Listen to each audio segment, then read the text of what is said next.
In life, you have those desperate moments when you just need to make a change. And that's the thought that got me from working 12 hours a day as a construction worker to making my first $1 million on Amazon. So a normal day for me was 12 hours in construction. I would come home and then I would fulfill my orders after hours and I would drop them in the mailbox at the post office. So starting in 2014, I actually saw an article of a lady that was making $50,000 a month selling physical products online. And so I thought to myself, man, I have to get out of this construction job. I can't do this anymore. My family had been in it for decades. Everybody in the construction trade gets old. There's no retirement. Nobody has money in the end, and their bodies are broken down. So what I did was I went out, I researched the article that this lady had put out, and I dove in head first. It wasn't long after I was ordering samples, I was talking with suppliers, I was super jazzed about the opportunity that I was gonna have to be able to sell physical products on the internet, which is a lot more passive than going out and hammering nails and packing forms 12 hours in the sun every single day working construction and pouring concrete. So after I actually necked down my products to the one that I wanted to choose and wanted to sell, I just read so much content. I was consuming so much content on YouTube, on the internet, on how to do this. What are the best tips and strategies and tricks to do? And I made a lot of mistakes along the way because I didn't have anybody really guiding me. It was all just opinions of other people.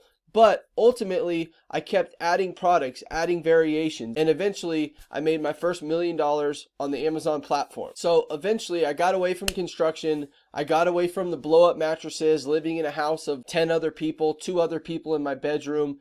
It was always dirty. The people that lived before me had dogs living in the room. It was a terrible lifestyle. And again, I just had to get out of that. So looking into Amazon a little bit more, this is exactly how I took my Amazon business from 0 to over $1 million.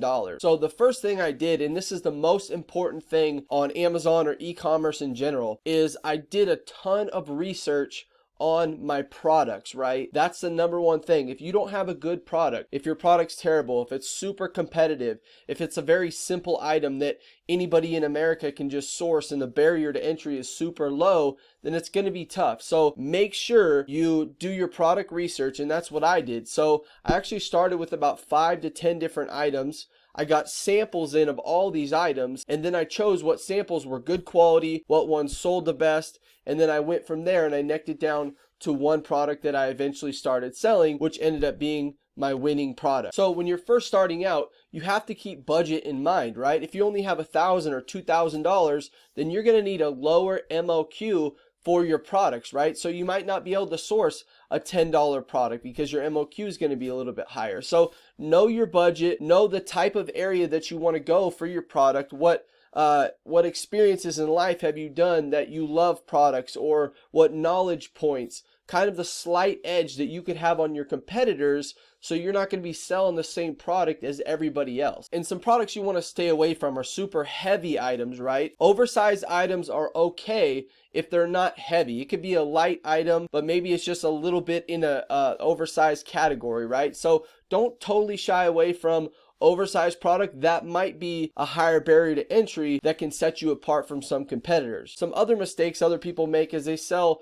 breakable items. They sell items that are cheap. They sell items that are really, really complicated and need big manuals, and they end up getting a lot of negative reviews because customers don't even know how to use the item when they get it. Also, stay away from sharp and risky and super dangerous products. You don't want any liability on your hands, especially when you're starting out fresh on Amazon. One of the biggest things when it comes to sourcing your product and finding a winning product is on Amazon, you need to know that the revenue is there for that niche or for that product. So if you look at a product and the best seller is only making $5,000 or $10,000 a month, that might not be a great item to start with. If a bestseller has $20,000, $30,000, $40,000 a month and the middle ground players kind of have $5,000 or $10,000, I always say to go with the minimum of 3 people doing $5,000 at a minimum. That's very bottom. You want to do items with the middle ground people doing a little bit higher, but also look at the low level. Look at people who just started with 5 or 10 reviews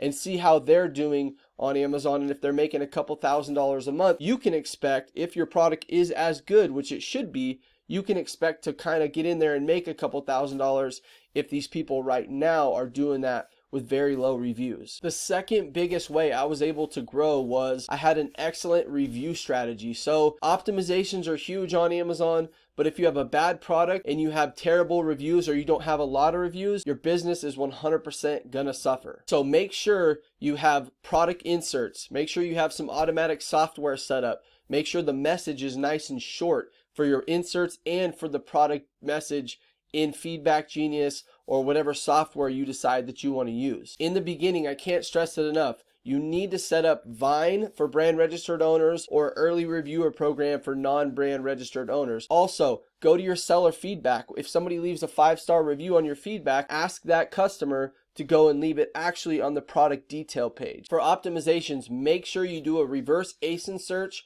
on the best competitors that are the most relevant. So highest revenue, closest relevancy to the product that you're selling. So one way I was able to get out in front was my optimizations were great, right? So title, bullets, description, back-end search terms. Make sure you get that reverse ASIN search in an Excel sheet, sort it from top to bottom for the number 1 to number 5 organic rank keywords from your competitor, and then you're going to take those and you're going to put those in your title, bullets, sprinkle them in your description, and make sure your back-end search term doesn't have any duplicates. Also, make sure you have your products Prime eligible. Send them into the warehouses. This frees up a lot of your time so you can grow your business, where I was able to kind of scale and worry about more products in different colors and different sizes and let Amazon do the heavy lifting and ship your products. It's actually cheaper to send it to Amazon and let them do everything rather than send it yourself plus the FBA fees. The biggest way to save money and make more money on Amazon is your PPC. So make sure you're using negatives. Make sure you're downloading search term reports. Make sure you have your campaigns sorted by match type, broad match, phrase match, and exact match campaigns. Also, set up an automatic campaign and optionally set up a ASIN targeting for your competitors. Now, when you're first starting out, it might be a little tougher because you don't have any reviews. So you might need to target a little bit lower competition rather than the big dogs, because those guys have a ton of reviews. And if you have no reviews and nothing to kind of have the slight edge on them, it's going to be kind of a waste of money for the ASIN targeting on products in the very beginning. The last and biggest thing on Amazon is the mindset, guys. So just know it's possible. Today, all these tactics work. I've generated over $10 million with myself and the people that I help, my clients. Some people doing 6 figures a month, some doing 50, 60, 70,000 a month, some doing $2,000 to $3,000 to $10,000 a month. So these tactics actually work, and they work today in 2020. In the description, I have a link to over 13.5 hours of Amazon videos. Make sure you go down in the description and check out the link. So just know that today, you can go out, you can start an Amazon business. You need to find the right product. You need to follow the good guidelines, stay away from all the mistakes and all of the traps, and you can free yourself from the 9 to 5. I promise you, if I did it, you can do it. I have dozens and dozens and dozens of clients that have got out of the rat race. They've got out of the 9 to 5. They're making thousands of dollars extra per month selling on Amazon. So I put together a video series playlist. You can click it right here, and that's going to take you to the playlist where I go more in depth about how you can make money on Amazon today in 2020 and beyond. Make sure to subscribe to the channel. I'm going to be dropping value bombs all week, every week, 1, 2, 3, 4 times a week. I'm going to be dropping new videos for you so you can grow your Amazon business and you can make more money online from home and get rid of that 9 to 5 that you can't stand, just like I did when I was a construction worker and then I made my first $1 million on Amazon.